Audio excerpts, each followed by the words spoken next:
Significant figures topic से।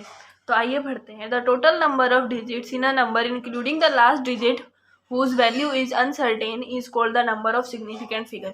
तो significant figure हमारे पास वो टोटल नंबर है डिजिट का जिसके अंदर जो नंबर है लास्ट डिजिट की वैल्यू है वो भी इंक्लूड होती है, जो कि हमारे पास अनसर्टेन होती है। तो इनको हम कहते हैं सिग्निफिकेंट फिगर्स। तो इनको डिटरमाइन करने के लिए हमारे पास 4 स्टेप्स हैं। तो अब हम इन 4 स्टेप्स को जान लेते हैं।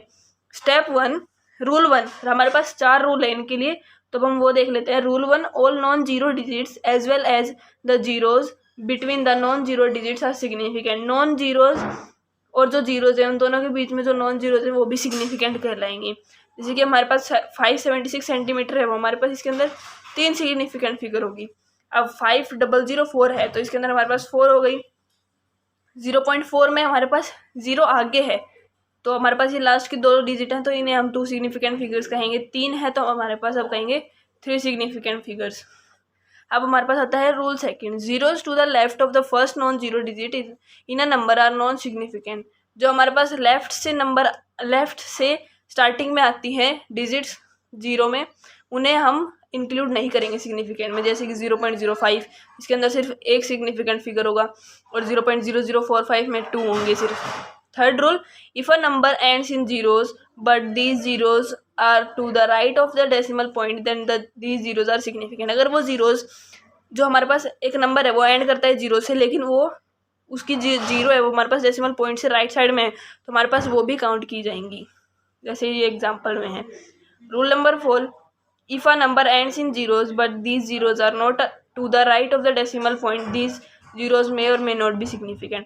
अगर एक नंबर जीरो से एंड करता है और वो जीरो हमारे पास डेसिमल पॉइंट के राइट साइड में नहीं है, तो वो जीरो हमारे पास सिग्निफिकेंट हो भी सकती है, नहीं भी हो सकती। अब हमारे पास आगे आता है mathematical operations on the numbers expressed in scientific notation. जो हमारे पास साइंटिफिक नोटेशन में एक्सप्रेस की जाती हैं उनको मैथमेटिकल ऑपरेशन से कैसे सॉल्व कर सकते हैं उन नंबर्स को। तो हमारे पास पहला है मल्टीप्लिकेशन और डिवीजन की कैलकुलेशन के लिए।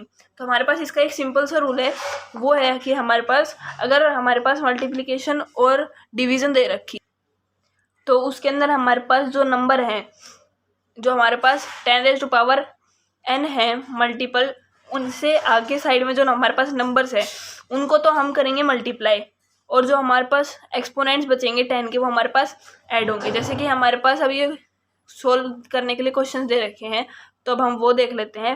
जैसे कि हमारे पास पहला क्वेश्चन है 5.7 इंटू 10⁻6 ब्रैकेट इंटू 4.2 इंटू 10⁻5। तो हमारे पास ये पहला क्वेश्चन है, तो अब हम इसको सोल्व करते हैं। तो इसको सोल्व करेंगे हम तो आएगा। तो अब हमने सीखा कि पहले जो हमारे पास 10 की पावर में जो हमारे पास नंबर है उसके साइड वाले नंबर्स को हमें मल्टीप्लाई करना है। तो मतलब 5.7 इंटू 4.2, और जो हमारे पास उसके साइड में है जो हमारे पास 10 की पावर वाले, उनकी पावर को हमें ऐड करना है। तो अब हम इसको सोल्व करते हैं आगे। तो इसको सोल्व करने के बाद हमारे पास आ जाएगा 23.94 इंटू 10⁻11। तो ये हमारे पास इसका आंसर आ जाता है। तो अब हम यहाँ चेक कर लेते हैं, तो हमारे पास यही है इसका आंसर भी। तो ऐसे करके हम इनका निकाल सकते हैं आराम से। और अब हमारे पास ये मल्टीप्लिकेशन का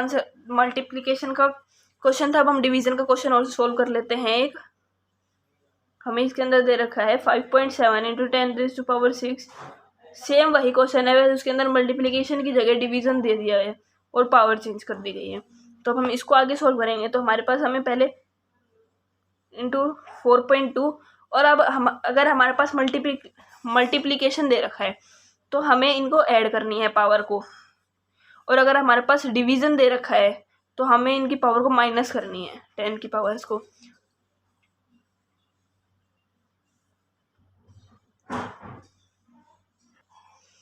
तो हमारे पास ये आ जाएगा 5.7/4.2 इंटू 10⁻6 -3। तो हम इसको आगे सोल्व करेंगे तो हमारे पास आ जाएगा 1.357 इंटू 10⁻3। तो हमारे पास ये इसका आंसर आ जाएगा।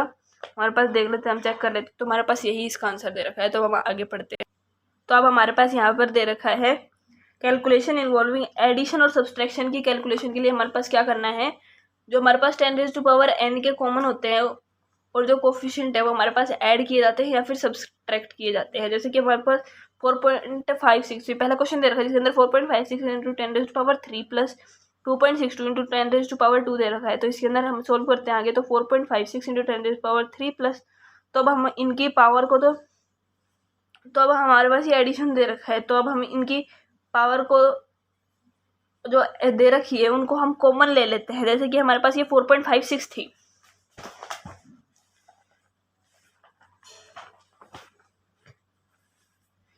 जैसे कि हमारे पास ये क्वेश्चन दे रखा था हमें 4.56 इंटू 10⁻³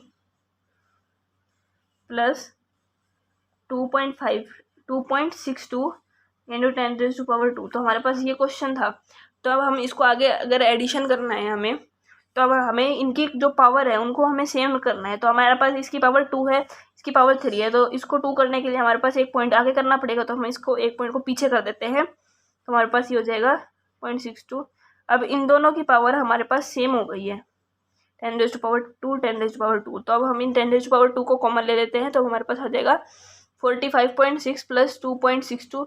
तो अब हम इसको आगे सोल्व करेंगे, तो हमारे पास आंसर आ जाएगा 58.22 इंटू 10⁻²। तो अब हमारे पास ये आंसर आ जाता है। तो हम ऐसे सोल्व कर सकते हैं इसको भी। अब हम आगे देखते हैं। अब हमारे पास रूल्स दे रखे हैं नंबर ऑफ सिग्निफिकेंट फिगर्स को कैलकुलेशन में करने के लिए।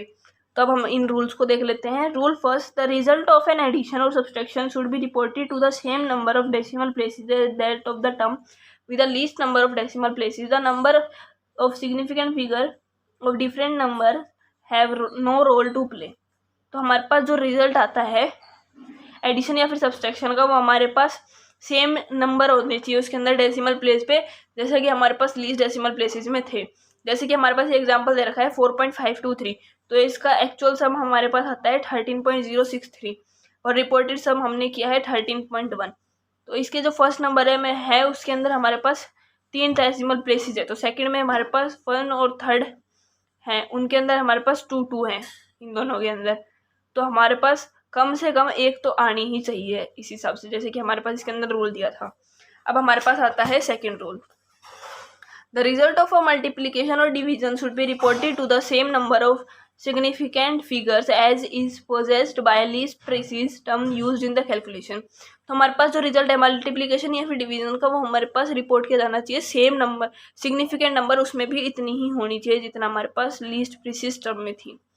जैसे कि हमारे पास ये एग्जांपल दे रखा है, इसके अंदर 4.327 है, वो उसको हम 2.8 से मल्टीप्लाई किया है, तो हमारे पास रिपोर्टेड प्रोडक्ट आया है 12 और एक्चुअल प्रोडक्ट है हमारे पास 12.1156। तो हमारे पास जो फर्स्ट नंबर है उसके अंदर हमारे पास 4 सिग्निफिकेंट फिगर है, जबकि जो सेकेंड है उसके अंदर 2 है। तो जो एक्चुअल प्रोडक्ट है वो हमारे पास राउंड ऑफ करके 12 हो जाएगा, जिसके अंदर 2 सिग्निफिकेंट फिगर है। तो हमारे पास ये कम से कम ये होनी चाहिए। जो हमारे पास 2 टर्म दे रखी हैं उनमें से जिसके अंदर कम सिग्निफिकेंट फिगर है वो हमारे पास आंसर में आनी चाहिए। ये हमारे पास सेकंड रूल है। अब आता है हमारे पास third rule, if a calculation involves a number of steps the result should contain the same number of significant figures as that of the least precise number involved other than the exact number. तो हमारे पास एक calculation है, उसके अंदर जो अगर ज़्यादा number of steps हैं तो हमारे पास जो उसका रिजल्ट होगा वो सेम नंबर होंगे उसके अंदर सिग्निफिकेंट फिगर के, जैसे कि हमारे पास लीस्ट प्रीसिज नंबर में थे, जो कम नंबर थे उसके अंदर, जैसे कि हमारे पास ये दिखा रखा है। तो अब हमारे पास ये चारों रूल के एक बार ये दिखा रखा है हमारे पास। हमने 3 रूल पढ़े थे, तो हमने इन तीनों रूलों के एक साथ कंबाइन करके अब ये दिखा रखा है हमारे पास। तो हमें इन तीनों रूलों को ध्यान में रख के और फिर हमें आगे क्वेश्चन सॉल्व करने हैं। तो क्वेश्चन हम अगली वीडियो में सॉल्व करेंगे। आज के लिए इतना ही। Thank you for watching video.